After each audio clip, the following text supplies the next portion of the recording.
And for today's program, Beautiful Italy, Mountain Hikes and Historic Cities by Anthony Divitto and Cara Douglas.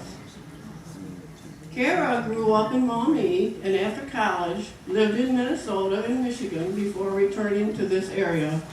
She has 2 children and 2 grandchildren. Cara works full-time at Harbor, a community mental health center, as Chief Quality Officer. Like many of us, Cara has a love for travel and loves travel planning even more, for trips near and far. Just give her a suggestion for a location and she'll have a plan in no time flat. She will make any destination an adventure by planning additional excursions along the way. Anthony has lived in the Toledo area since 1992 and is originally from Western Pennsylvania. He has worked in the plastics and glass fiber industries as an engineer for his entire career and enjoys woodworking when not traveling. Anthony has traveled extensively through his work and also for pleasure and adventure. He dreams of extended stay travel where he could become immersed in the culture and live like a local. This year, he is planning a visit to his 50th state, North Dakota. Anyone here completed all 50 states over your travel time? Okay, and now for our presentation, Anthony and Cara. Hi everyone. So we'll start with a map of what our itinerary was, and we flew into Milan by way of Zurich, and we picked up a rental car and we traveled up north into the Lake Como area, across the mountains and over to Bolzano, where we did some travel around the Dolomites, and then from there we headed down to Venice, spent a few days, we dropped off the rental car there, and from there we took the trains from that point forward. So from Venice to Florence, then a little stop in Pisa, and then to a couple days in the Cinque Terre area, and finally ended in Rome. And so Anthony's been to Italy multiple times, so this was my first time in Italy. I was super excited, but we did go a few places he hasn't been. And I was super fortunate because Anthony speaks some Italian, but there's so many things that it made travel planning so easy. If I didn't have him with me, it would have been fun. Except for a couple of times we'll talk about that his Italian saved us a couple times. So since we came in from Zurich, it's just a very short flight into Milan, and we barely got up to maybe 20,000 feet. And the Alps, you could almost feel like you could reach down and touch them. It was very, very cool. So once we landed in Milan, we decided to take a trip into the city. And so we found a place where you could store your bags there at the airport. And there's an express train that runs into Milan every half an hour or so. We jumped on a train, and in 40 minutes we were in downtown Milan. This is the Duomo, the main cathedral in the city. It's a Gothic masterpiece. It's just got thousands of statues across the entire building, and you can see some of the details in some of these shots here. We spent a lot of time just walking around as much as we could. In the same piazza that the church would be on the right side, that building right there is the Galleria Victor Emmanuel, and it is famous for all of its shops and whatnot, and it's very decorative interior. So it was quite lovely. From there, we walked to the Sforza Castle. The Sforza family ran Milan for 100 or more years in the 1800s, give or take. And this was their palace/fortress, and there's a couple of shots of it. And there's a nice, beautiful grounds that you can walk along, and there's a lake, and then they've got one of their own triumphal arches, like many major cities in Europe have. And they have a trolley line, and a number of the trolleys like this one date back into the 1800s, actually. This one is 1880 that it's got. Okay. And we had a little gelato. So we stopped for a snack, and one of my primary things to do in Italy was to eat. And so the first thing we did when we got to Milan and got off the train was I got the sandwich. And then, again, we stopped at the park, outside the park, and we had gelato and an Aperol Spritz. That's the drink of the region. People have it there in the, usually middle of the day. And it has... Yeah, so if you're interested, it's 3 parts Prosecco, 2 parts Aperol, and 1 part sparkling water over ice. And you can get your Aperol bottle at Costco, believe it or not. So. But very refreshing if you've been walking around all day. They are very, very nice. So after that, we headed back on the train back to the airport, and we picked up a rental car at that point, and then we went to the hotel. It was a long day for us. And the next morning, bright and early, we went to one of the Milan suburbs it's called Arese, and that's where the Alfa Romeo Historical Museum is. And I'm into Italian cars. Don't look surprised. And, I wish. So this is the historical museum there, the building, and that was one of the cars, and there was a wonderful presentation of all the cars through history. It's a really great museum. At the end, there's a movie you can watch, and it has the 3D where you like the chairs shake and go back and forth. So. Yeah, and it splashes you with water as you run through puddles. You know, it's puddles. It was pretty cool. So after we left the museum, we headed north into the Lake Como area, and it was like a 40-minute drive. Yeah, there's a nice highway that you can take. So as you can see, so there's the city of Como is down here, and the lake is an upside-down Y. These 3 cities here, Bellagio, Menaggio, and Varenna, are the 3 main, most popular towns or cities. And Varenna has the train station, and then there's boats going back and forth all day long, you know, connecting all of them. With our itinerary, we decided to stay in the Menaggio area, and so this little town of Plesio is where we ended up finding an Airbnb that was really nice. And then I also noted Brelli up there because we started to hike from there. So Como is a great little town. There's a park along the lake, and there's this villa that we walked by. Right. As you can walk along the lake, there's like just one villa after another, and this one was particularly nice. Had beautiful grounds, and of course the lovely view from there, which was pretty amazing. Later in the day, we then explored the historic center of Como, and so this is their Duomo right here, and then a nice little piazza. That evening, they were setting up for an evening market, and so we started walking around, and here was a woodworker setting up his shop, and of course he was working, well, this was olive wood, by the way, and unfortunately, my shot was not timed very well, but that is in fact Geppetto right there. He looked like Geppetto. And of course, he's got Pinocchio there. So. And I love going into grocery stores everywhere I go to see what they have. And we were staying in a Sheraton at Como that night, and they have like a liter of wine for $1, or yeah, €1.50, €2 yeah. for a liter of wine. That was just delicious. Cheaper than water.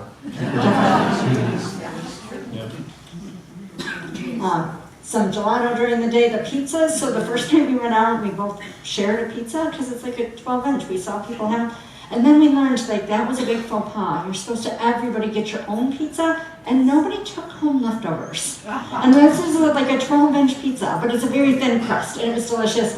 And house wine, you just order a half a liter of house wine, and they bring you a little jug, and again, cheaper than soda or water.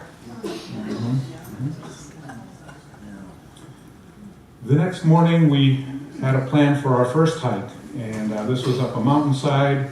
We were going to start in Brellia and down here, and then we're going to follow it up here. There, where the start is a nice scenic overlook that has a nice big view of the lake. And then we were going to proceed all the way to the end there where the Refugio is. Refugio is basically a refuge, and these date back, many, many, many years. and it would be a place where you could find some place for refuge for the walkers. There is no road all the way up there, and that little line right there is a cargo lift, so instead of a gondola ride or whatever, so we couldn't take a gondola up there, you actually had to hike up there. But that's what the refugio looks like down here. I got that picture off the internet. Because we didn't make it. Oh, you take it away,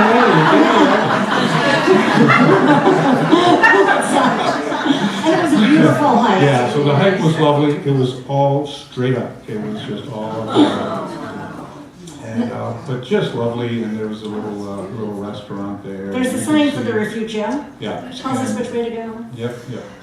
And so more of the trail there. And then here on the right, this was the scenic overlook, and this is the view of the lake and some of the cities there. And when we got there, it was the equivalent of 97 flights of stairs, because it's straight up the mountain. Yeah, So we were whooped.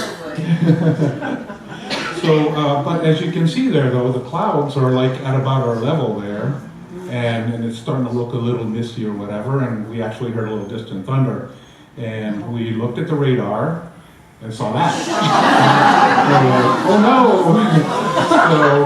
we did not go to the refugio. Yeah, we turned around and headed back at a quick pace. And as luck would have it, we were headed down, and the rain started right around the time we made it to that little cafe right there. So we ducked in there, and we had an espresso and a little sandwich, and we waited the rain out, and then we made our way back down the hill. So it worked out pretty well. And so we ended up about 3.3 miles out of the whole hike. It would have been about 5. So, yeah, and the saddest part was that that scenic overlook is where about the walk would have flattened out. So, that's how it goes. I mentioned we found an Airbnb in Plesio, which is a little town, tiny town, just up the hill from Menaggio. Up the hill, hairpin turns. Oh, yeah. And so that was the outside of our Airbnb, and that was the inside there. It was a very nice space. But its main feature was this view out the front porch. So it was pretty nice. And because we had a car, we could stay in other locations. If we had to rely on public transportation, we would have had to stay in the city down at the base by the lake. Yeah, and actually very reasonable prices too. They were not excessive. So the next day we were going to do a hike at the towns, because and as you mentioned, there are ferries you can take. So we had a hike planned out, and we were going to take the ferry, and we show up, we'd like a ferry ticket to Bolano, and they're like, ferry's not running today to Bolano. But why not? Doesn't matter, it's not running today. It's just not running. So we get a ticket, and we get a one-way ticket to Menaggio. No, I'm sorry, Verona. We were in Verona. And so because we were going to help hike from Bolano down to Verona, and so we're like, we'll just go to Verona, up to Bolano, and take the train back, and then take the ferry back. So it was a beautiful ferry ride across the lake. Yes. And a nice view of Verona as we were coming in from the boat. And this is the hike we did.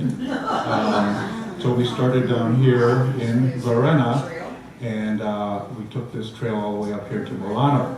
This trail is part of a trail that originates in Milan and goes well into Switzerland. It dates back to Roman times. It was again a very, very lovely hiking trail, and various terrains and whatnot, and then a little church in the middle of nowhere. And there was several little chapels along the way. This one dated back to the 1200s, and little farmhouses and farms and whatnot. But then we made it to Bolano, and then there's the reward. Yes, we had a nice little break there with another espresso and a dessert. This is their little port there. Como is known for these little wooden style boats here with the little covers. Again, me being interested in woodworking, there was a lot of interesting stuff like that. And this is the promenade there. The other thing Bolano is known for is there is a river that crashes through the middle of it that has a narrow gorge that was cut by that river over thousands of years. And they've they put in a walkway that you could walk alongside the gorge. And you can hear the water crashing. I didn't have any good videos of it, so unfortunately, but you can see another section of it right there, and that's where the river starts way up here, comes through here, and then crashes down into the gorge down below that. So we took a train to Verona, and Verona, like we said, is one of the major cities, one of the 3 major cities, and the train comes from the northern Europe and Milan and stops there, and it was crowded. Oh my gosh, was it crowded? We should have walked that first when we landed there, because our pictures don't necessarily show it, but it was wall-to-wall people. Yeah, there was a main thoroughfare that was just packed with people. But beautiful. Yeah. And by the end of our long hike, we were spent. Yeah. So one last picture of Verona, and then we took the boat back to Menaggio. There's a couple of pictures of Menaggio, and it's also got a lovely promenade. And there's a big famous hotel. I don't remember the name of it, but it's right there at the water's edge. So that was Lake Como area, and then our next day was going to be travel day to get to the Dolomites. And we found ourselves with a dilemma: do we take the scenic route or do we take the highway? And you can see that the highway was going to be faster, it was going to be comfortable, and a little more miles, but fast. But fast. Well, then I discovered the scenic route.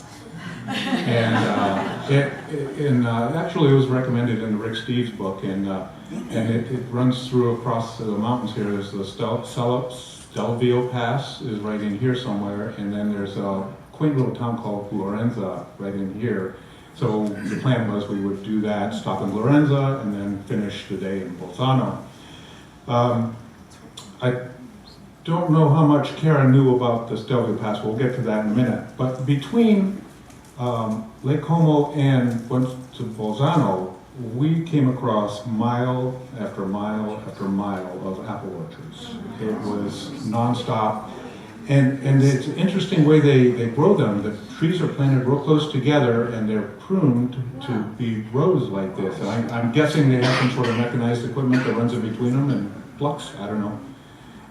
So that was interesting because, like I said, it was just mile after mile of it. The other thing to mention was we were hungry, and we stopped at this little grocery store here. We have a tendency to find little things like this. And it was approaching noon o'clock, and there was a cafeteria-like area, and we started to see a bunch of mostly seniors all starting to hang around there, and we're like, what's going on? And we're like, oh, they're waiting for it to open at noon. And sure enough, it was cafeteria style, and they had wonderful meal options that you whatever you wanted. And so this was the osso buco with some veggies and a roll, and it was really good. It was really good.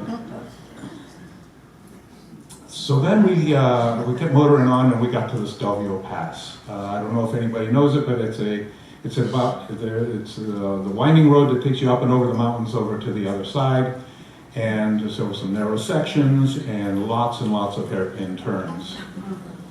And that's what it looks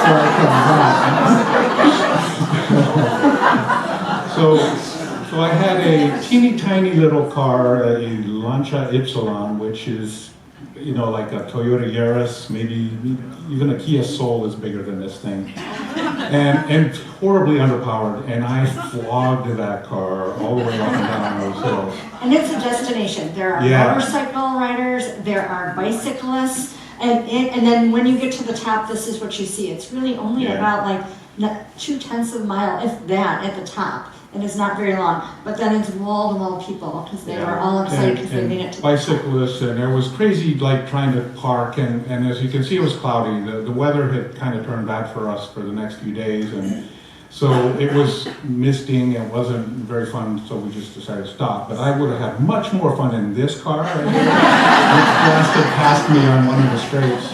But as you can see here, there are lots of motorcycles. Here were a couple of cyclists. There were lots of cyclists out there, and they were working hard.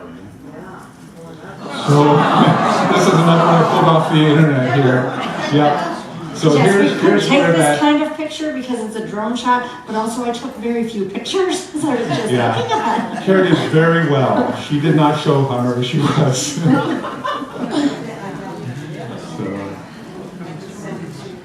So Lorenzo was the little town where we stopped at along the way and let the brakes and the clutch cool on the car. And it's a nice little, and so that region is mostly German actually, and we've been part of Austria. And so everybody speaks German there, and every city has two names, the Italian name, which is Glorenza, and then the German name, which is Glurns, and Glorenza sounds much better. I went with that. But anyway, it's a nice, quaint little town. It's got walls around it, and you know, nice views all around it. And we were fighting some sprinkles, some rain through and through.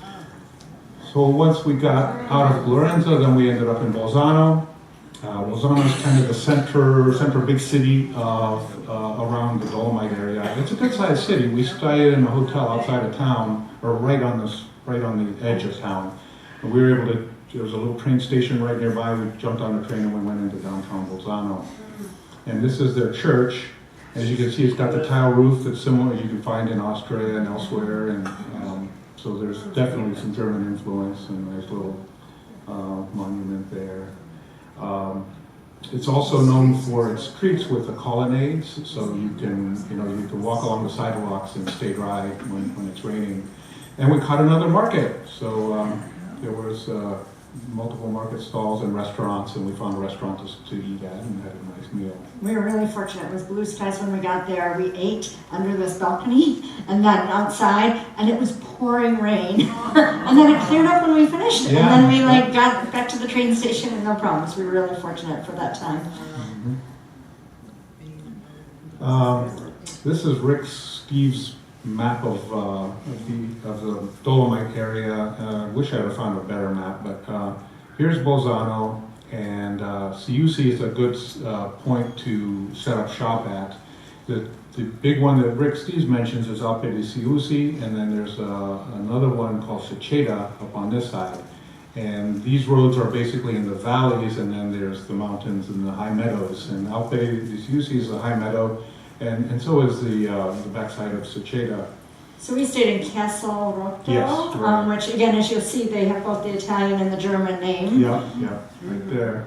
So, like I said, we had 2.5 days planned there. We were going to do the Alpe di Siusi one day, we were going to do Seceda the next day, and then the third day was going to be a driving day to Venice, but we intended to take the scenic route again this way through Cortina d'Ampezzo and then south to Venice. Well, We'll talk about that. we'll talk about that in a minute. Being flexible is very important when possible. So we'll get into the so you take a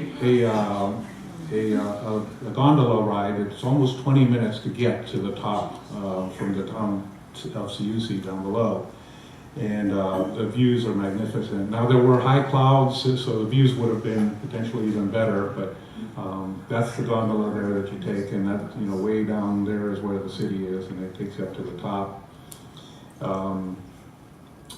And that was where we set out to take our third hike of the trip. So, Siusi is down here. We had taken the lift up to about here, and then you walk a short ways, and right around here there's another small lift. One takes you this way, and one takes you the other way. And this one takes you to this trail here called the Trail of the Witches, and it's 4.4 miles. And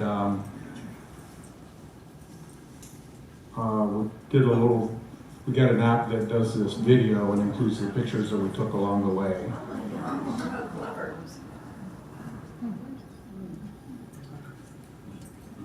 That is what it's saying right there. That's another town on the other side of the mountains. During this hike, we had some sprinkles, so we had our raincoats on, and Yeah.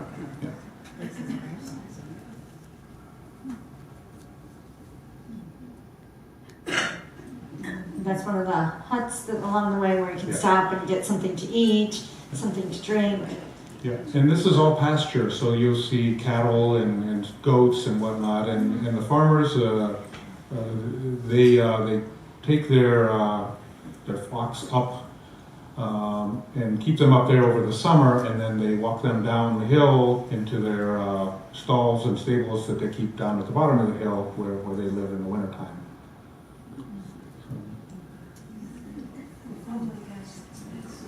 It's pretty cool. So we had finished, once we did that, we had some lunch. There was a restaurant right at the end of that hike there, or right where that the lift was.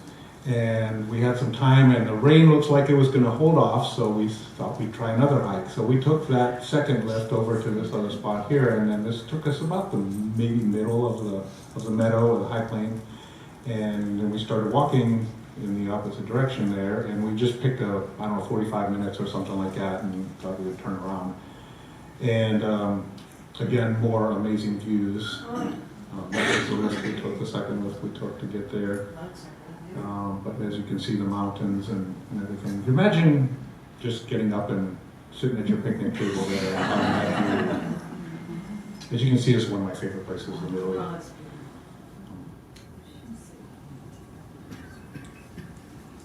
So then the next morning it was rainy, but we had another big hike planned, so we thought we'll let some of the rain pass by and we'll get some of our laundry done. And so when you're traveling for 2 weeks, we just had to carry on in our backpacks. One of the things was Google Translate works really well, and you take a picture of it. So all the instructions were all in Italian. I took my picture, and it told me what was hot, what was cold, all the settings, and we could work the, again, I had somebody that could assist, Yeah. but I was able to do it myself. Actually, they were all in German in this case. Oh, was it in German? Yeah, so I just we clicked did it. have to rely on Google. So Ciceda was the next stop, and in this case we took 2 lifts to get to the top. This was the first lift right here that took us about halfway, and then we came across, we got onto the next lift and the clouds.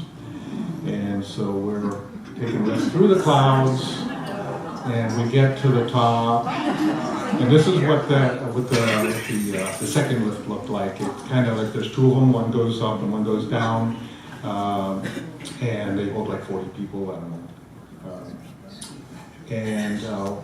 This was our 5th hike. Now, you see these mountains right here, and this is normally what you come up here to see. And as you can see, clouded over. But similarly, we did another, this will be the last of the videos like this, but we did was it 6 miles or something like that? That was a lot.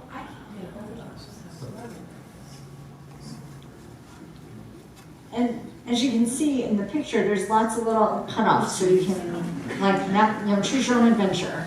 The trails, there's lots and lots of trails, different trails you can take. Then right around here is when the skies started clearing, so we got some really magnificent blue skies. And we got excited that maybe we would get our view at the end.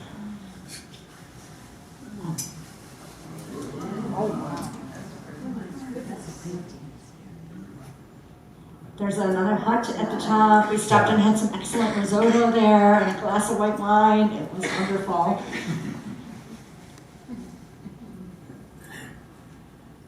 And then the clouds started coming back.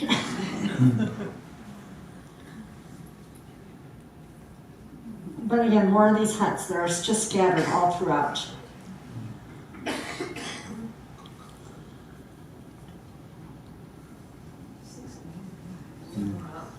So, not much better once we finished our hikes. That's at least you can see a little bit of the mountains right through here.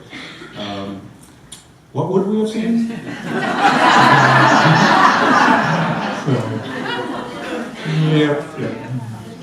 Well, just gotta go again, right?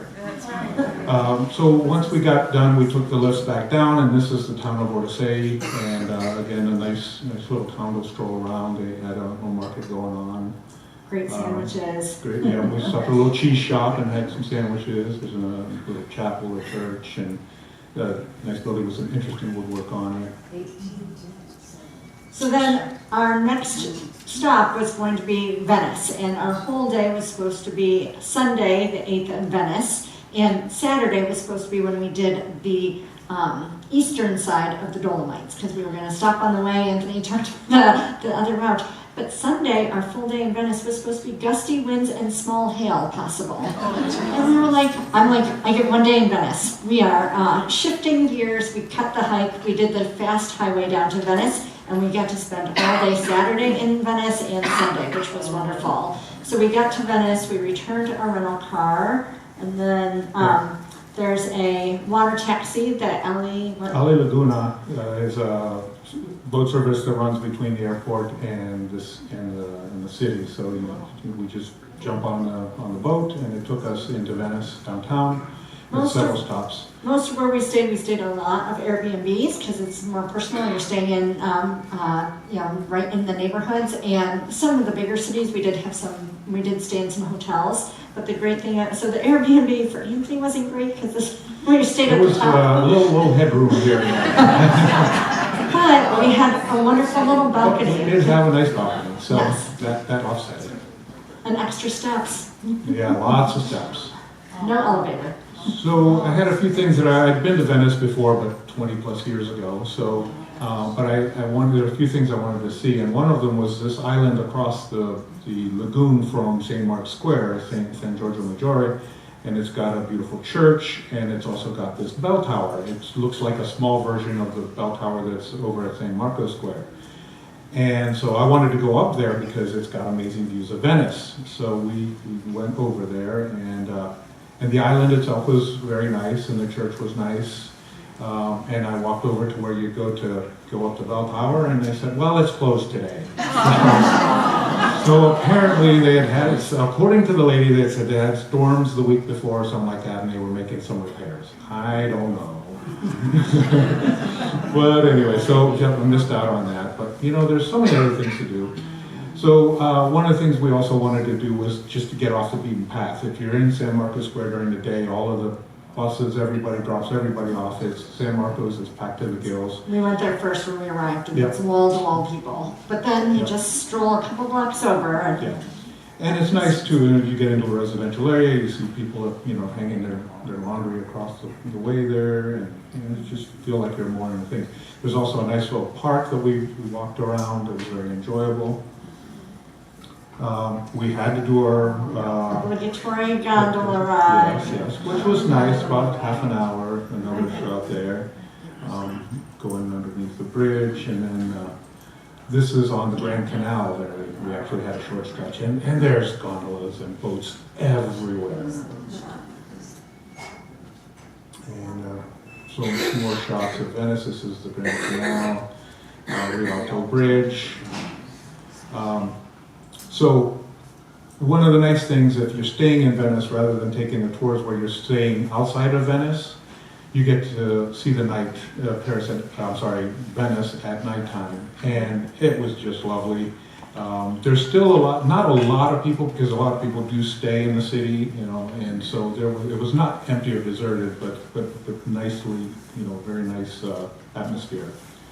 And so when we went to St. Mark's, and of course it's practically deserted, but the night shots turned out really, really well.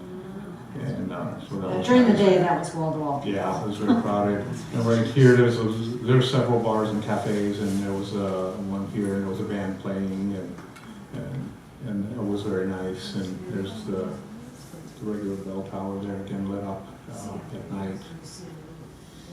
Again, I mentioned about wood and woodworking, some beautiful, beautiful boats. And this is like a little working, little worker's boat or whatever, but, lovely woodwork.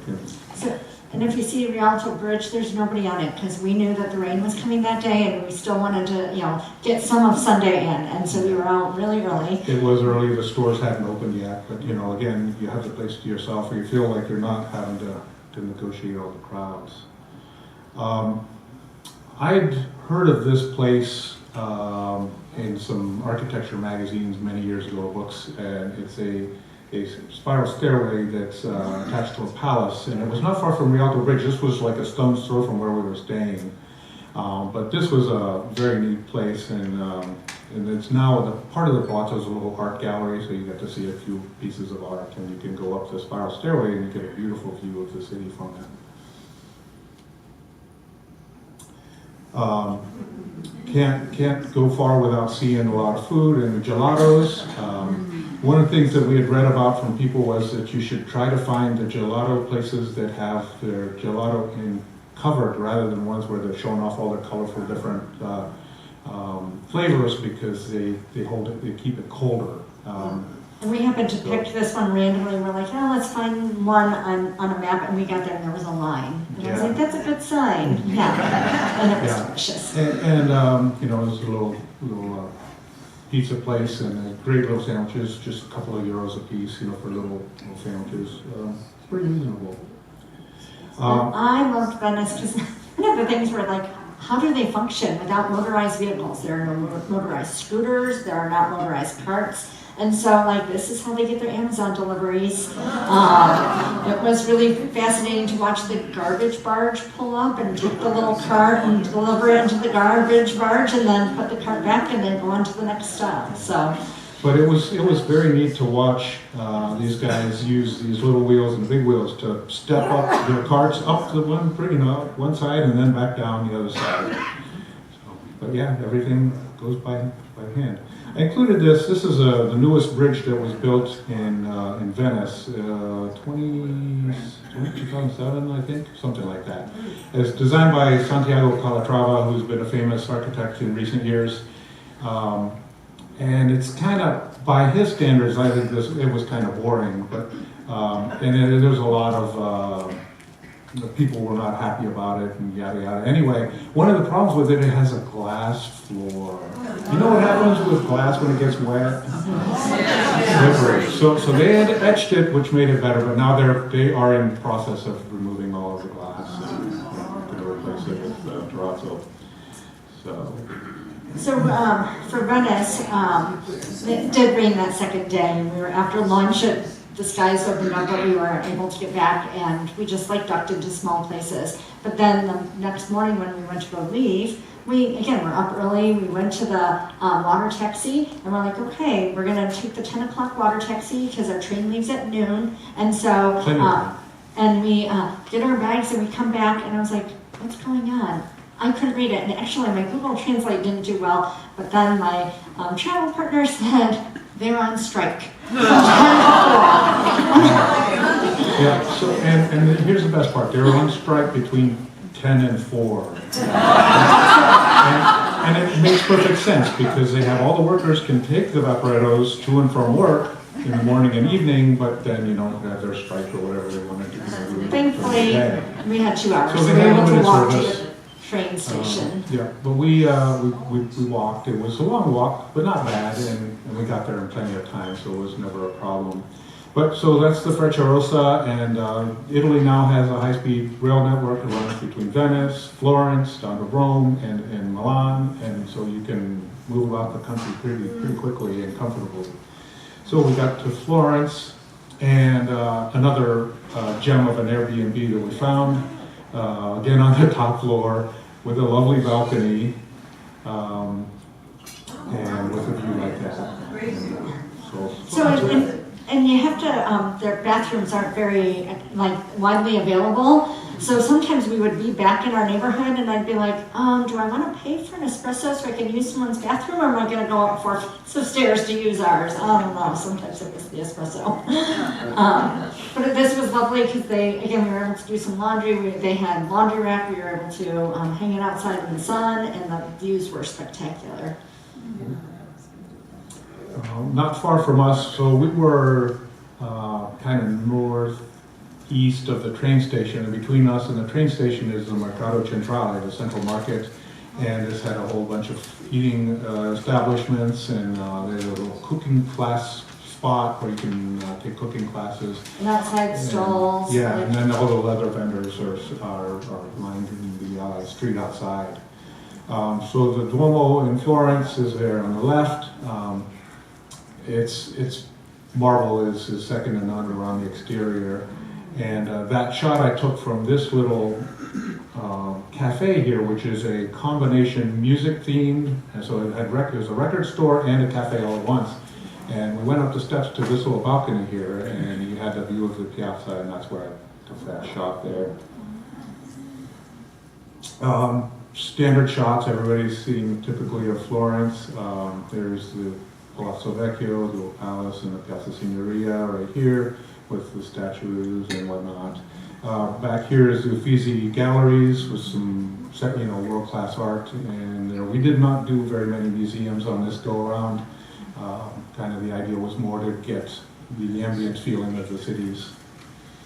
On the other side of the Arno River is the Palazzo Pitti here. This is the back side of it, and the back opens up to the Boboli Gardens, and so that was our plan for those to stroll the Boboli Gardens for the afternoon.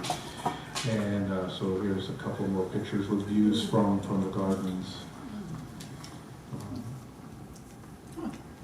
So we had our water bottles with us, and one of the other great things is I could just type into Google Maps and say water fountain near me. And there are all these water fountains everywhere. Some of them are tucked in behind bushes. Some of them are really obvious right in the city streets. But it makes it really convenient when you're walking about an average of 25,000 steps a day. Yeah. Just about every city had, these fountains of various types all, scattered about, and you can take advantage of the water.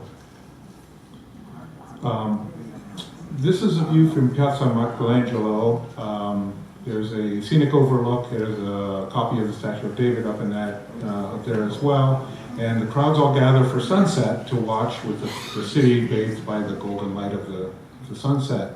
And it was a nice atmosphere. There was music playing and crowds everywhere, but not just everybody just casually watching, and enjoying the sunset. Show the top of the Duomo where we're going to walk. Oh yeah, so the highlight for the next day, one of them was going to be that we were going to walk up to the top of the dome there. If there was a bell tower or a dome or any... I wanted to go. We'll pay some money, we'll walk these stairs, yeah. So part of the admission to the cupola dome tour was the museum, the Duomo Museum.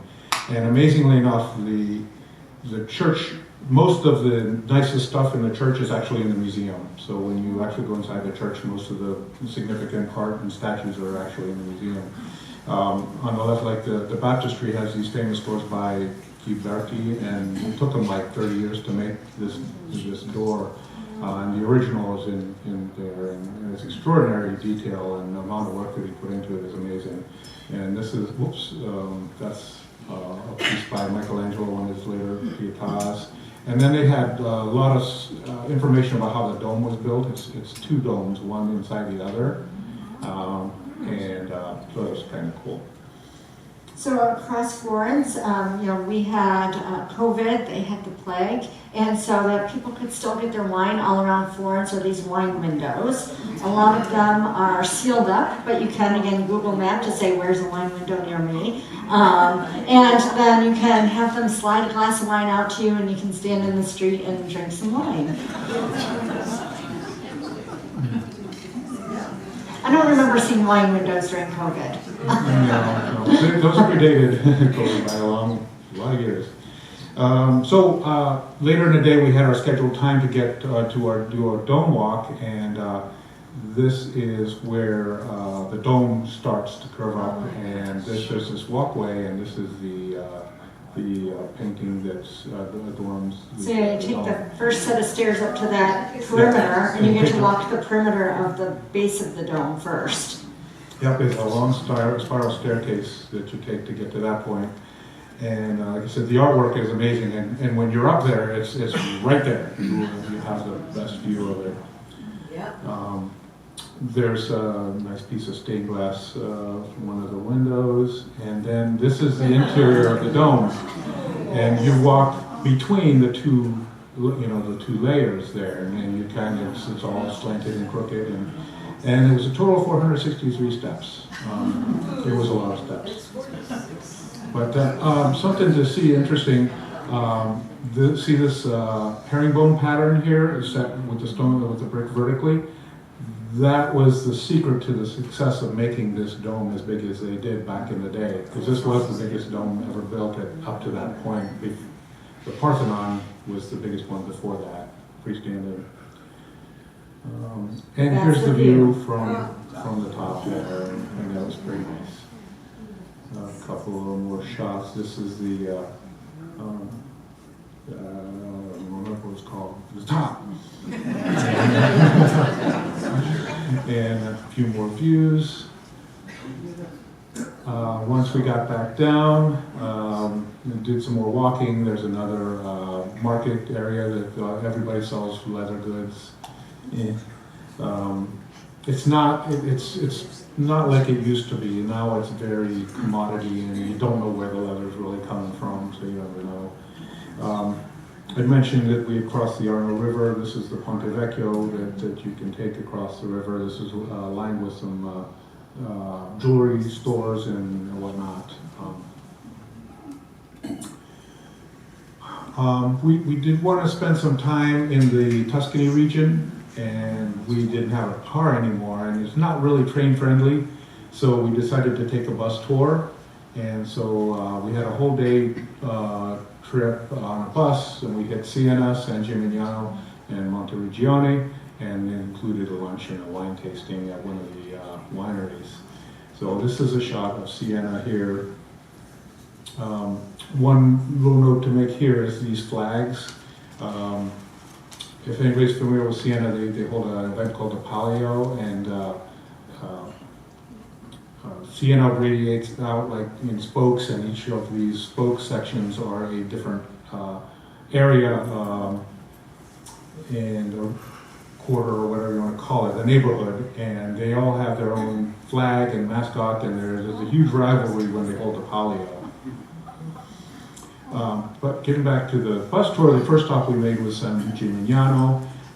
It's again one of these towns that are on top of a hilltop, a mountaintop, and it's most noted for it's got a whole bunch of these towers scattered about the city, and so some nice views of both the city and so a couple more towers. There's a little piazza with a little a well where they used to get the water from. Yeah, a few more shots of this, the neighborhood streets, views from the city there. And we had some wine from the San Gimignano region, and it was delicious. The next stop was Monteriggioni. This was a much smaller town, and it still had the entire wall surrounding it, and these were the little guard tower sections here. And, again, a nice quaint little town with a nice piazza, the church, and the usual things that you always hear about Tuscany having. Again, it's kind of neat to see clothes hanging on lines, kind of thing. A couple more views of the scenery.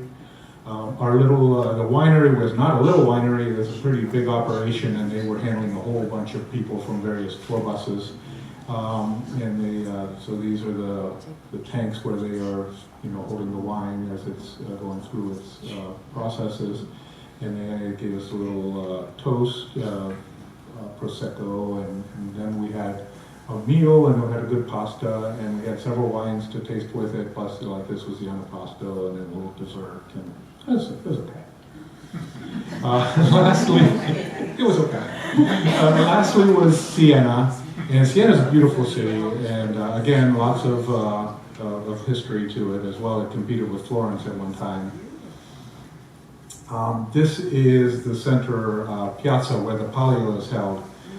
For most of you who have heard of the Palio, it's a horse race that's held here inside this area here, and right along here, and circling around is the course. They just cover it with some dirt and sand, and a horse without a saddle, the rider rides, and they race from a horse from each of the neighborhoods, and they race, and whoever wins, they get the flag and the glory, until the next one. And it's mayhem, and this entire piazza is just covered, filled to the gills with people, all these balconies, all covered with people all watching the race. It's their Super Bowl. Yeah. So Siena's cathedral is also similar, just smaller, but is similar to the one in Florence. Again, very ornate, it's marble and lots of statuary.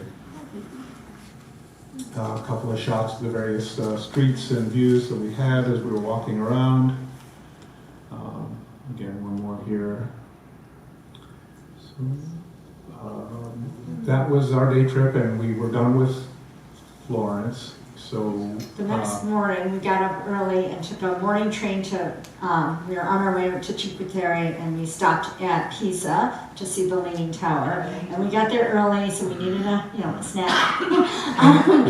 Which I couldn't help but take a picture of these college students. It was like not even 10 a.m. And while they had some books, there was wine on the table. I was like, that's a little too early for me. But we did get to, since we took the train in, we were able to walk our way through the town. Yeah, and we stored our bags like we had done in Milan at the train station, so there was no problem there. And we walked through the city. Rick Steves has a little walking touring area, just a few of the sites along the way. And then you get to and this is called the Field of Miracles, is what is called a nice grassy plain here. And this is the baptistry, the cathedral, the Duomo, and of course the Leaning Tower. Another shot of the cathedral. And everybody talks about the tower, but the baptistry and the cathedral are gorgeous and really right. And obligatory straightening out and I was forced to put that in there. I didn't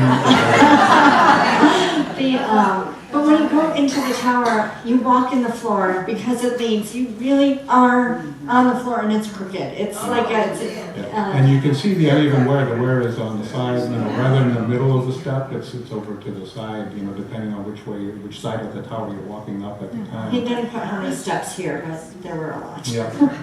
Now, again, we had mixed weather throughout all of this, and there was some sort of storm activity. The winds were amazing. It was probably 40-mile-an-hour gusts, and we were up there at the top of the tower. And it's not included here. There's a picture with Cara's hair just flowing off the side. But the views from the bell tower are very nice.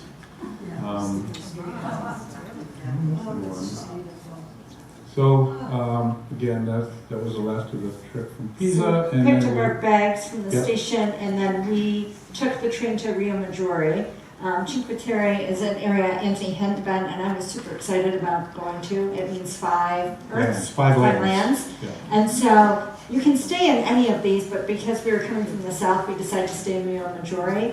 A lot of people, the bigger towns are the northern ones. And Monte Rosso. So we had a day and a half. So the half day we were able to explore our little town where we were staying, and then the full day was a hike planned from Rio Maggiore up to the Monte Rosso on there. So we started down here. This section here is pretty flat and close along the ocean. It's only recently opened, about 14 years ago now. There was major storms that had caused some flooding and caused extensive damage all along the coast. And the city's got a lot of damage as well. So all of that's been repaired, and this one section has finally been opened. You have to get a park pass. You pay $10 or $12 or something like that, whatever it is, to get a pass to be able to do the walk. And and we'll talk about it as we talk about the hike. Lots of ups and downs, and what we just decided was you can take a train, because there's a train that goes through, from one to from the south to the north, and we're like, wherever we need to stop, we will stop. If we can do the whole thing, we will do the whole thing. We just figured we're gonna set out and try it. So the first day was Rio Maggiore, where we stayed. Mm-hmm. So this was in the afternoon after we'd gotten to the area. Again, so. Everything built into the seaside. Everybody's standing there to watch the sunset. And as I've mentioned, it had been very windy in Pisa, and the waves were crashing big time. It was quite an event there, and everybody's out there watching the waves.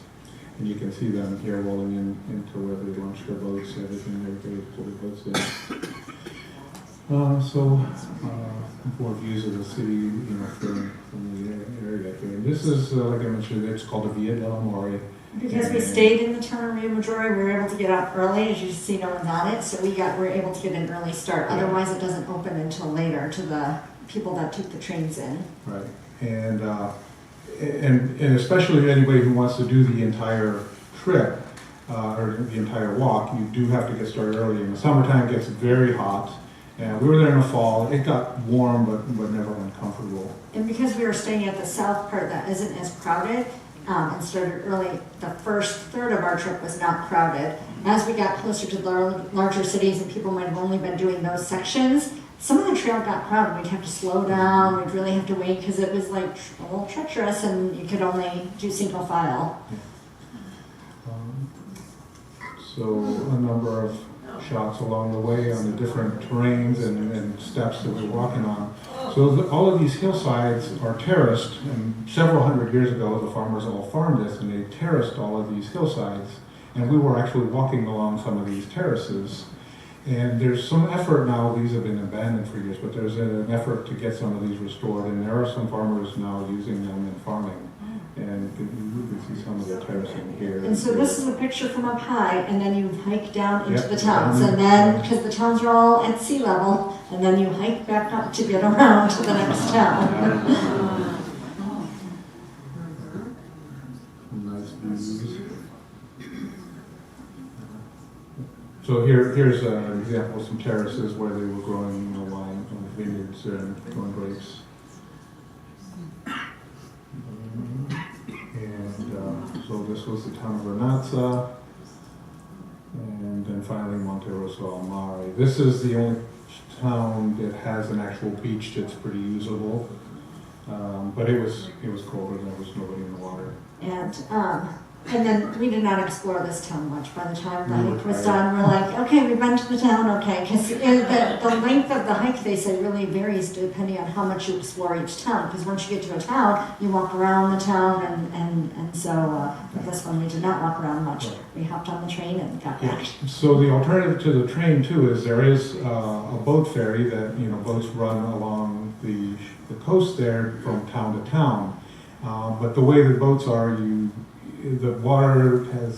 the ocean has to be pretty level or not very. But I saw the ferries running, so I was like, come on, I'm a water person, and I love the boat, so I was like, we're gonna make the ferry, it ends like at 4 o'clock, we're gonna catch that last ferry. So we were hustling and we're getting there, and they're like, oh no, the ferry's only going to these towns that have big ports, not Rio Maggiore, because as you saw, Rio Maggiore had those waves crashing. It does not have a safe place for them to, so we did not get to take the ferry. So that was one of the things we'd hoped to do, but we expected it, that they said that the ferries don't run, when the weather or the water gets choppy. So, finally, there's Rome. Everybody's seen most of the places, so we'll probably skip through a lot of things. But Piazza Navona was one of the things I wanted to go to. It's famous for some of its fountains, and it's got lots of nightlife and whatnot. But the problem with Rome is there's always something being restored. And this year is the Jubilee being held there at the Vatican. And so last year, Rome was undergoing this big beautifying project, and they had everything covered up because they were trying to make it pretty for this Jubilee year. So all the fountains were covered up, the obelisk, everything was all being restored. So got to miss out. But Rome is a city where you can't throw a stone without hitting a church or a fountain. And so you're walking anywhere and you see a church, and usually the door's open. You peek your head inside, and it's like amazing Baroque and famous works. We walked into one part of town called Trastevere, which is across the river. It's one of these up-and-coming towns, and again, there's the church, and this is the river here, and a couple other views. Well, that was it for that. So from here we went to into the older part of Rome, and this is the Capitoline Stairs here, and there's this was designed by Michelangelo, and this piazza is very lovely with all the statuary and stuff. Right next door is this other staircase, and this is on the backside of the Victor Emmanuel monument. And you take these steps up here, there's a little landing, and there's this church back here. And it's popular for sunsets. So we happened to time that out just right, and enjoyed a nice sunset.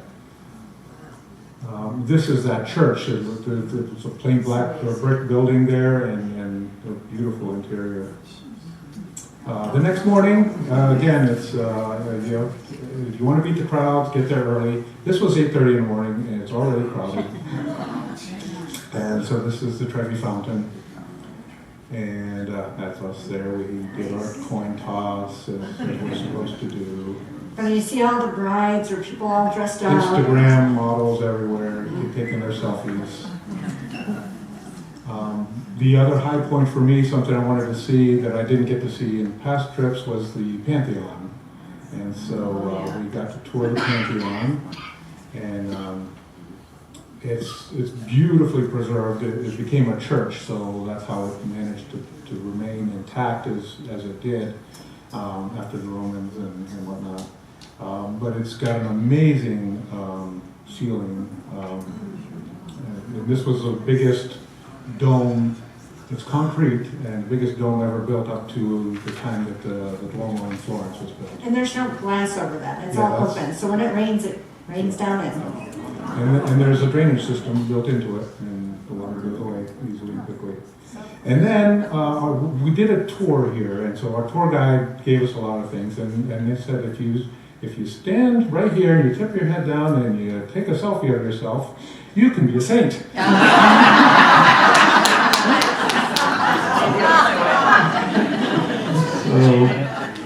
So from there, we did a lot of walking around. Up to the northern part of town is the Piazza del Popolo. There's amazing gardens back here. The Borghese Villa and whatnot are back in there. We didn't have time. There's more to do in Rome than you ever think, so we could probably spend 2 more days in Rome to see a lot more stuff. And we hope maybe we can do that another time. But this was a beautiful piazza. From there, this is the Spanish Steps that everybody's heard about. There's some sculpture work by Fernando Botero, if I remember right. He's famous for these kind of plumped out statuary and art and people. Views from the Spanish Steps. This is the gallery, the Victor Emmanuel II Monument. It was built by Mussolini back in the day to show off. This equine statue of Victor Emmanuel, he was one of the kings of Italy back in the 1800s. Anyway, this is one of the biggest equine statues in bronze around. Lots of Roman ruins. Just got a couple of pictures. It's amazing what this would have been like back in its heyday. The other thing we did in the morning was to go to St. Peter's. And again, you're reminded to get there early. And this is 8:30 in the morning. We stayed at a hotel that was not far from the train station and also near a subway station. So we took the subway station, got up early, took the subway. They had a short walk from the station to St. Peter's. And by the time, we're already in a pretty long line to get into the church. Then when we left at the end, the line was 3 times as long. So again, we did the dome tour, and so we got to hike up. Kind of more of the same things that we ran into there. You can actually take an elevator from the ground floor there to where the dome starts. But just as we were standing in line. Because I was like, okay, elevator, we can do an elevator halfway, right? And it was out of order. So there were people waiting for it to come back online, and they said, well, if you want, you can walk. And we bypassed the line, and we took the steps up. And again, just such a big church. It's huge. So this is the ring area that we could walk around where the dome starts from here and up and then up and around. And you're looking at this stuff here, and it's just positively enormous, and you can barely see it from when you're standing down below. And some detailed shots of the dome. And here's some views from the top there. And so I mentioned that we had joined the line down here, and now it's not even noon, and the line is stretching across here, all around here, down here, and somewhere in the back. So. And And the views, again, this is the Vatican City Gardens. It looks pretty nice to be the Pope, I guess. And so here's the interior of the dome. This one is a lot more dressed up. It had nice glazed tiles. I didn't really see the construction as well, but pretty fancy. Are we running out of time? Yep, we're almost done. Okay, we're almost done. So 551 steps this time, because it is a little bigger than the dome in Florence. Some pictures on the rooftop of the church. And again, here's the shots of the crowds in the line to get to the front. Another shot of the Roman Forum there. We did our own personal tour through here. We followed the Rick Steves guidebook, and it kind of explained what this is and what that is and so forth. So that gets us to the end of our show, and we get to continue next year.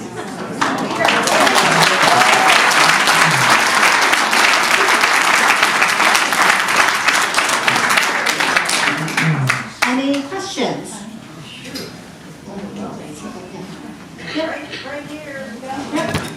So you mentioned the Dolomite area. Is that the stone that was for? Actually, no. Much of the work is mostly limestone or the dome. It is a form of limestone, but it's not usually what they were quarrying for the buildings, and a lot of it is marble. Most of the buildings are brick structures, and then they clad them in marble.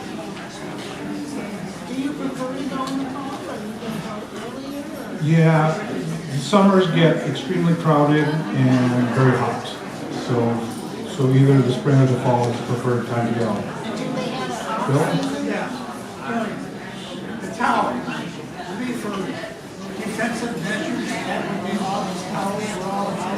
Yes. So in San Gimignano, those towers were built by the various families, and they were designed to be shelters, so the people would shelter up above and to take shelter from the barbarians and whatnot. And the lower levels were used for where they stocked their warehouses and whatnot, and then lived up above. I saw somebody over here. I heard you say you were there in the fall. What part of the fall? Yeah, late August. I think we flew out on August 30th and finished in the middle of September. So we were there 17 days. And it was in the 80 degrees. Yes, in some areas, yes. Rome was warm. Northern parts were cooler, though. What was your cost? Oh my gosh. We play the frequent flyer points games, and so we were able to fly on points, and several of our hotel stays were on points. And generally, we splurge here and there, but generally we're budget travelers. It was about, I wish I had recorded this, because I have the number. Oh, he has a spreadsheet. I have the spreadsheet for the travel. He has it for the cost. It was somewhere around $5,000. Yep, Pat? What kind of driver did you think he was? He did fine, just fine driving. I'm used to flat Northwest Ohio. There are, where there are not hairpin turns here, so, yeah, he did just fine. When was your trip? Because we could not go into the piazza and into the Vatican. Oh, You had to go through the Vatican Museum, and that was a nightmare. okay. It was probably September 15th this past year, Yeah, this 6th or past year. 14th. I don't know why we couldn't do Oh. that. Did you notice? I don't know. Yeah. I don't know. Yeah. Well, we'll be up here if there are other questions. Thank you, everyone, for your time. I know we went a little over.